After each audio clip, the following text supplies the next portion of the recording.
भगवान ने कहा जब इसने चोंच से प्रहार किया था तब रक्त प्रवाह हुआ था लेकिन आंसू नहीं निकले थे। रक्त प्रवाह तो हुआ था, चला रुधिर रघुनायक जाना, शीख धनुषायक संधाना। रक्त प्रवाहित हो रहा था लेकिन नेत्र से आंसू नहीं निकले। इसका मतलब है कि जो वेदना थी उसको तुमने बर्दाश्त किया। सत्य कह रहा हूं,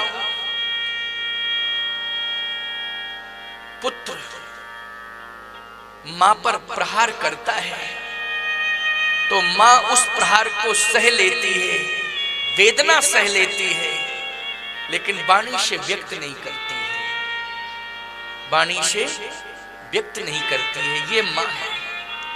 संसार में मां से बड़ा तो कोई है ही नहीं।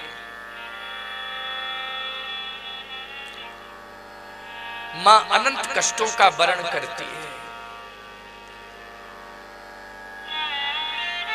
प्यारे, जब तुम मां के उदर में थे उस समय उसने अनंत स्वादों का परित्याग किया। बोलो किया कि नहीं? विभिन्न प्रकार के व्यंजन उसके सामने आए, मन तो गया लेकिन उदर में पलने वाले बेटा या बेटी शिशु की याद आ रही थी कि नहीं, ये व्यंजन स्वादिष्ट तो है लेकिन मेरे बेटे को या मेरी बेटी को, मेरी संतान को कष्ट होगा, मेरी संतान को कष्ट होगा। स्वाद छोड़ा उसने। और जिस समय जन्म दिया उस समय जिंदगी और मौत की लड़ाई लड़ी।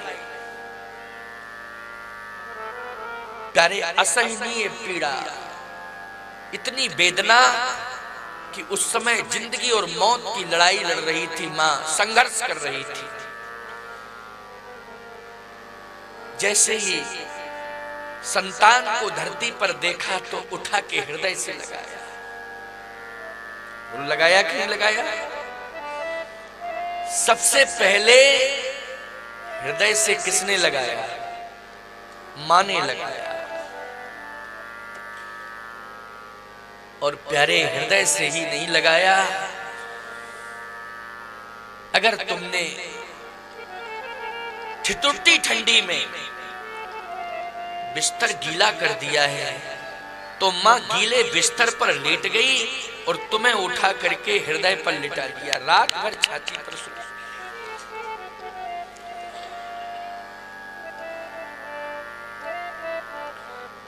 तुम्हें अनुभव करना होगा क्योंकि आंख नहीं खुली थी तुम्हारी उस समय, तुम देख नहीं रहे थे, तुम्हारी आंख बंद थी। लेकिन अनुभव करना होगा इस बात का। अगर तुम्हारे आंख खुली होती तो तुम यह भी विचार कर लेते कि मैंने अपनी आंखों से देखा। आंख बंद थी तुम्हारी। ये मां है। मां की वाणी से अगर कठोर शब्द निकलते हैं तो अन्यथा नहीं लेना चाहिए।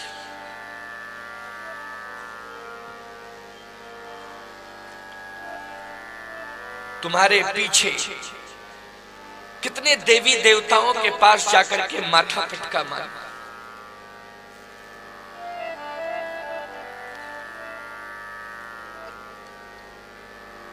जिस मंदिर में जाती थी तुम्हारे लिए मंगल कामना उस देवता से मांगती थी।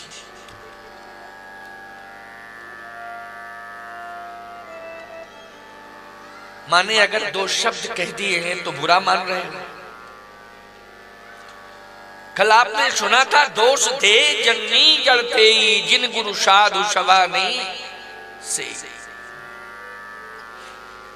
भरत जी से एक बात कही थी भगवान राम, भरत सारा संसार, चित्रकूट में कहा भगवान ने, सारा संसार भरत तुम्हारी मां को कीचड़ समझ रहा है, लेकिन उन संसार वालों से ये कहो कि भरत क्या है तुम्हारी दृष्टि में, तो भरत तो कमल की तरह पवित्र है। क्या है? कमल की तरह पवित्र है, भरत का यश कमल की तरह खिला हुआ है। भगवान ने कहा, सोचा कभी भरत तुमने? उन दुनिया वालों को मैं ये बता देना चाहता हूं, ये राम बता रहा है कि अगर संसार में भरत रूपी कमल खिला है तो इसमें निश्चित रूप से कैकेयी मां ने कलंक रूपी कीचड़ को स्वीकार किया है। अगर कैकेयी मां ने कलंक रूपी कीचड़ को स्वीकार ना किया होता तो इस दुनिया में भरत रूपी कमल की उत्पत्ति भी नहीं होती। आज भरत रूपी कमल की उत्पत्ति हुई है तो कैकेयी मां ने कलंक रूपी कीचड़ को स्वीकार किया है। दोष दे जननी जड़ते जिन गुरु साधु सभा नहीं से। मां को कितना महत्व दिया भगवान। मां से प्रेम करो, श्रद्धा रखो, मां की हर बात को मानो, रूठ जाए तो उसको मनाओ, मनाओ, किसी भी तरह मनाओ। शारदा मां के चरणों में प्रणाम करने के लिए आज मैं गया। आज मैं शारदा मां के चरणों में जब प्रणाम कर रहा था तो अपनी मां की भी याद आ गई और मुझे परितोष मिला। क्यों? मैंने हर क्षण हर पल जहां जहां भी मां का दर्शन हुआ अथवा बचपन में मां के पास रहा तो मुझे पूरा ख्याल है कि मैंने मां का हर पल हर क्षण सम्मान किया। मुझे पूरा याद है। और आज भी मेरी मां जर्जर अवस्था में है, बिल्कुल। प्यारे, वो मेरे पास नहीं आती है, लेकिन जब भी मैं जन्मभूमि भी नहीं जाता हूं, मैं जन्मभूमि नहीं जाता हूं। इस साधु भेष में जब से मेरा जन्म हुआ, एक बार जन्मभूमि गया, साधु भेष में आया, 2 बार जन्मभूमि गया, बस तीसरी चौथी बार का कोई प्रमाण नहीं, मैं नहीं गया हूं। मेरा आश्रम जन्मभूमि से मात्र 8 किलोमीटर दूर पुराना नरसिंह धाम 8 किलोमीटर की दूरी पर है। जन्मभूमि से 3 किलोमीटर दूरी पर आज से 5 साल पहले एक यज्ञ हुआ था जिसमें मेरी कथा हुई थी। मैं जन्मभूमि नहीं गया। आपको क्यों नहीं जाते? अब ये मत पूछो क्यों नहीं जाते, बात कुछ नहीं है, नहीं जाता हूं, बात ये है। लेकिन प्यारे, मां को मैं प्रतिदिन याद करता हूं। वो मुझे याद करती है कि नहीं करती है ये मैं पूछता नहीं हूं किसी से, करती है कि नहीं करती है याद।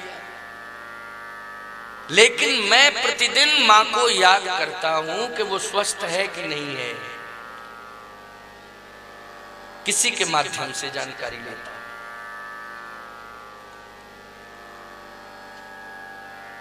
प्यारे, तुम कहीं भी रहो, मां जहां भी हो उसकी याद करो। आदि शंकराचार्य भगवान ने भी अंत समय मां को प्रणाम किया, उनका दर्शन किया था। बोलो, पवन के वेग से आए, सूक्ष्म शरीर धारण करके आए आदि शंकराचार्य भगवान। भगवान राम को भी अपनी मां की याद आती थी। मैं कहना ये चाहता हूं कि अगर मैं मां का सम्मान न करता होता तो आज शारदा मां के सामने पहुंच करके शारदा मां मुझसे पूछती, यहां आए हो प्रणाम करने के लिए, अपनी मां को तुमने कभी प्रणाम किया है क्या? यहाँ इतनी ऊंचाई पर मैं बैठी हूं, यहाँ प्रणाम करने के लिए आए हो। जिस मां ने जन्म दिया है उस मां को भी कभी प्रणाम किया तुमने? और अगर मैं ये कह देता कि नहीं, उस मां को मैंने प्रणाम नहीं किया, तो चाहे जितना बड़ा संत में बना रहता, शारदा मां यही कहती कि जन्म देने वाली मां को अगर तूने सम्मानित नहीं किया है, जन्म देने वाली मां को तूने प्रणाम नहीं किया है, तो शारदा मां भी तेरा प्रणाम स्वीकार करने वाली नहीं। निकल जा मेरे दरबार से। कोई आवश्यकता नहीं। तो प्यारे, चाहे कोई संत बन जाए, चाहे कोई परमहंस बन जाए, लेकिन जन्म देने वाली मां का उसे सम्मान करना चाहिए। घर में मां हो, तुम बाहर हो, घर में नहीं हो, याद करो अपनी मां की। मां अगर दुनिया में नहीं है तो याद रखना, एक बार मां का स्मरण कर लिया करो। मां से कभी विरोध मत करना। यदि भरत जी महाराज ने अति व्यथित अवस्था में अपनी मां को कुछ कह दिया है, वो भरत जी की अति व्यथित अवस्था है, लेकिन उसका समाधान भगवान ने चित्रकूट में कर दिया। दोष दे जननी जड़ते ही, जिन गुरु साधु सबानी से ही। तो आओ प्यारे, आज मां मिल गई जयंत को। कौन मिल गई? मां। मां क्या रूठी बैठी है? नहीं नहीं। मां अगर रूठी बैठी होती तो आज जयंत को मृत्यु दंड मिलता, लेकिन इतना बड़ा अपराध करने के बाद भी मां रूठी नहीं है। जैसे ही प्रभु राम ने कहा, जानकी जी बताइए, आप बताएं, आज निर्णय दूंगा आपके अनुसार, आप बताएं इसे कौन सा दंड मिलना चाहिए। मैं तो मृत्यु दंड दूंगा। जानकी जी ने कहा, प्रभु जी आप केवल दशरथ नंदन राम नहीं है,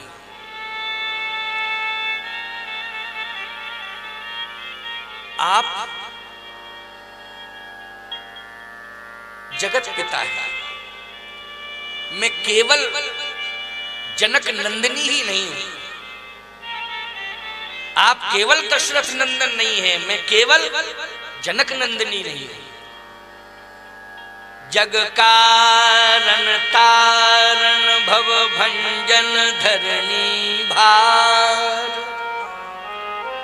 कै तुम अखिल भुवन पति,